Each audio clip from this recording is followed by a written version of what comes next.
Hey, est-ce que ça t'est déjà arrivé de lire la Bible, de refermer le livre bien après et te dire, ok, et maintenant, comment je fais pour appliquer ça dans ma vie? Si oui, rassure-toi, tu n'es pas seul. Moi aussi, je l'ai vécu. Jusqu'à ce que je découvre des astuces simples qui m'aident jusqu'aujourd'hui à méditer la parole de Dieu. Aujourd'hui, je vais bien te partager 5 conseils concrets qui vont t'aider à mieux méditer la Bible, à l'aimer et à la vivre. Et le dernier conseil, c'est mon préféré. Alors reste bien jusqu'à la fin de la vidéo. Astuce 1, avoir un objectif clair. Il fut un temps où je lisais la Bible juste pour me dire à moi-même, ok Donald, aujourd'hui tu as lu la Bible. Mais en fait, je ne retenais rien. Jusqu'au jour où j'ai commencé à me poser cette question. Pourquoi est-ce que je lis la Bible aujourd'hui? Quand tu as un objectif clair, tu es plus attentif et tu comprends mieux ce que Dieu a te dit. Alors, avant de commencer à lire la Bible, à méditer la Bible, pose-toi ces questions-ci. Est-ce que je cherche à mieux comprendre Dieu? Ai-je besoin d'une réponse claire pour cette situation que je vis? Suis-je en train de passer par une période difficile et j'ai besoin d'encouragement? Essaye cette approche et tu verras la différence. Il faut avoir un objectif clair quand tu veux méditer la parole de Dieu.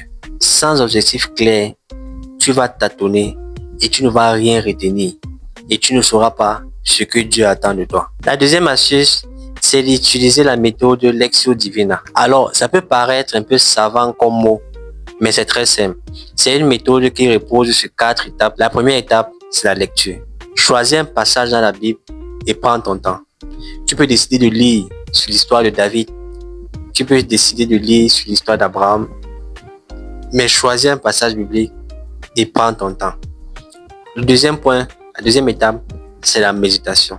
Dans la méditation, tu vas te poser la question de savoir qu'est-ce que Dieu veut me faire comprendre au travers de ce passage que je lis, au travers de la vie de David, au travers de la vie d'Abraham.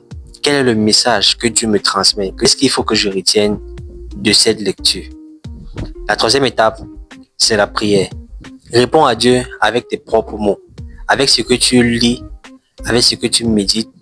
Tu réponds à Dieu dans la prière. La quatrième étape, c'est agir. Comment est-ce que je peux mettre en pratique cette parole dans ma vie? C'est très important. Cette deuxième astuce peut t'aider à mieux méditer la parole de Dieu et à laisser Dieu te parler au travers des histoires que tu vas lire. Un jour, j'ai médité sur Philippiens 4, verset 6. La Bible dit dans ce verset, « Ne vous inquiétez de rien, mais en toute chose, faites connaître vos besoins à Dieu. » Ce verset m'a tellement parlé que j'ai décidé de prier avant de stresser, de parler à Dieu avant de tomber dans l'inquiétude et l'angoisse. Ça a changé ma façon de voir les choses et ça a amélioré ma méditation. La troisième astuce, c'est de prendre des notes. Je te donne ici une astuce qui marche à 100%. Écris ce que tu lis.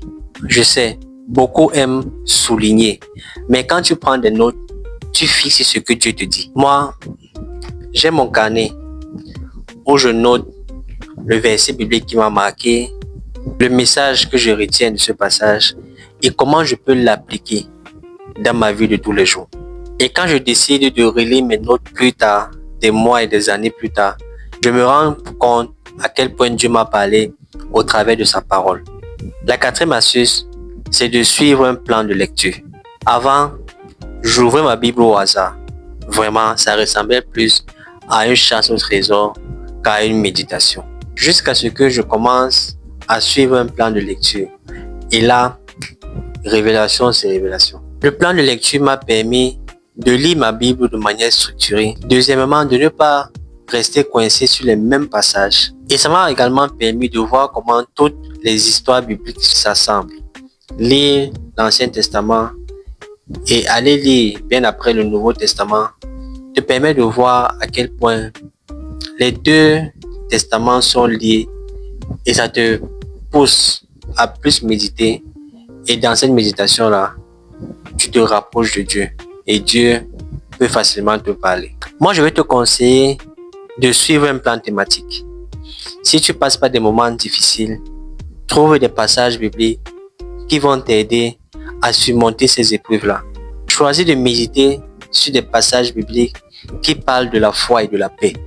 Si tu veux mieux connaître Jésus, fais un plan sur les évangiles.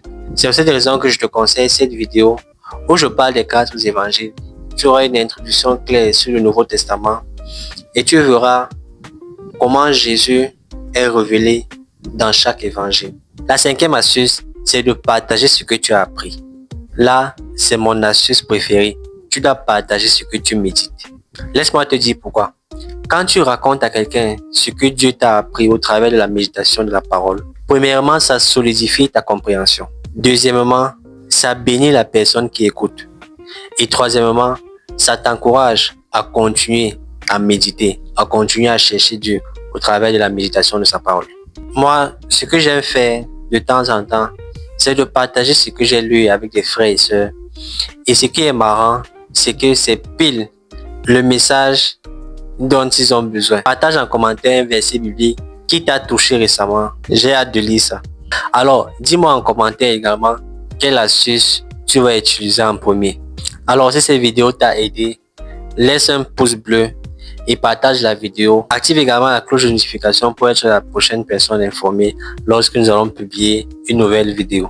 Et surtout, prends ton temps dans la méditation de la parole de Dieu. Elle va transformer ta vie radicalement.